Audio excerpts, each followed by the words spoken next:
আমার চ্যানেলে তোমাদের সকলকে স্বাগত। আজ আমরা ক্লাস 3 রায়ান মার্টিন প্রশ্নবিচিত্রা থেকে ইংলিশের দ্বিতীয় পর্যায়ক্রমিক মূল্যায়নের দ্বিতীয় স্কুল সলভ করব।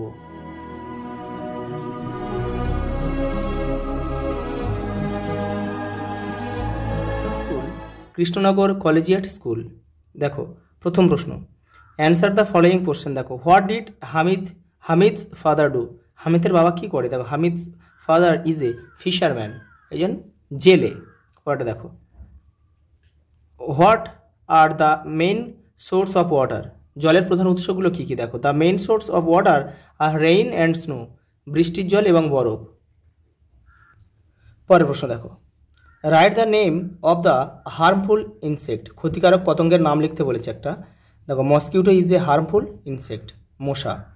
পরেটা দেখো, what do ants do before winter. শীতের আগে পিঁপড়েরা কী করে? দেখো, the ants had stored enough food for winter. শীতের জন্য তারা যথেষ্ট খাবার তারা জোগাড় করে রাখে। দেখো, how is the weather in the winter. শীতের সময় ওয়েদার কেমন থাকে? দেখো, the weather in the winter is cold, ঠান্ডা থাকে। Fill in the blanks with information from your textbook. দেখো, এক একটা কী বলেছে?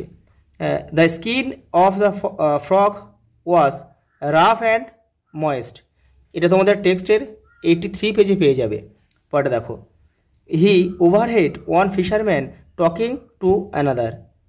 জলের মধ্যে থেকে মাছটা শুনতে পেয়েছিল যে তাদের জলের উপরে একটা জেলে অন্যদের সাথে কথা বলছে। এটা তোমাদের টেক্সটের 77 নম্বর পেজে পাবে। দেখো, সে এটা কী বলেছে? দেখো, pollution and wastage of water must be stopped. তোমাদের টেক্সটের 70 নম্বর পেজে এটা পেয়ে যাবে। দেখো, পরে দেখো, the grasshopper makes a strange sound by rubbing the row of pigs on its back leg। এটা তোমাদের টেক্সটের 50 নম্বর পেজে পেয়ে যাবে। দেখো, পরেরটা দেখো, মেক সেন্টেন্স। দেখো, শেল্টার মানে আশ্রয়। উই নিড শেল্টার, আমাদের আশ্রয়ের প্রয়োজন। ফ্রম দ্য রেইন, বৃষ্টির জন্য আমাদের আশ্রয় প্রয়োজন। পরেরটা দেখো, ইন্ট্রোডিউস মানে পরিচয় করিয়ে দেওয়া। I will introduce you to her. আমি তোমাকে তার সাথে পরিচয় করিয়ে দেবো। দেখো, বেরিজ বলতে এখানে একটা ফলের কথা বলেছে, বেরি ফল।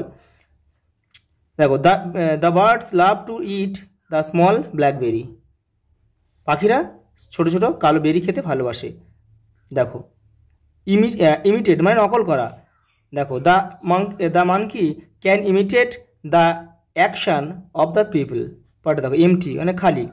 The bottle is empty. পরেরটা দেখো, চারেরটা দেখো কী বলেছে? রাইট দ্য সিনোনিম মানে সমার্থক শব্দ লিখতে হবে। দেখো, ডিসগাস্ট মানে অশ্রদ্ধা। দেখো, অ্যাভারশন লিখতে পারে, অফেন্স লিখতে পারি আমরা। দেখো, স্কার্সিটি, শর্টেজ। দেখো, গিল বলতে এখানে মাছের যে ফুলকা সেই কথা বলেছে।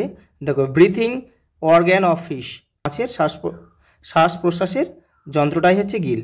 পরেরটা দেখো, স্যালাইন মানে লবণ মানে নোনা জল বলতে পারলে, যেটা সমুদ্রে থাকে। দেখো, সল্টি।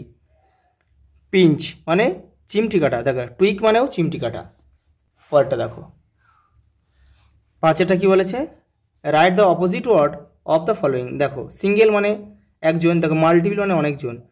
ওয়েস্টেজ মানে দেখো নষ্ট করা, সেভ মানে রক্ষা করা। দেখো, হার্ম মানে ক্ষতি, আর হেল্প মানে সাহায্য করা। দেখো, পরেরটা দেখো, write the past form of the given word. এই যে শব্দগুলোর ফার্স্ট ফর্ম লিখতে হবে। দেখো, hear heard, ride rode, feel felt, লাইটে LIT হয়, আবার LIGHTED হয়। দেখো, আজ এই পর্যন্ত, দেখা হবে পরের ভিডিওতে।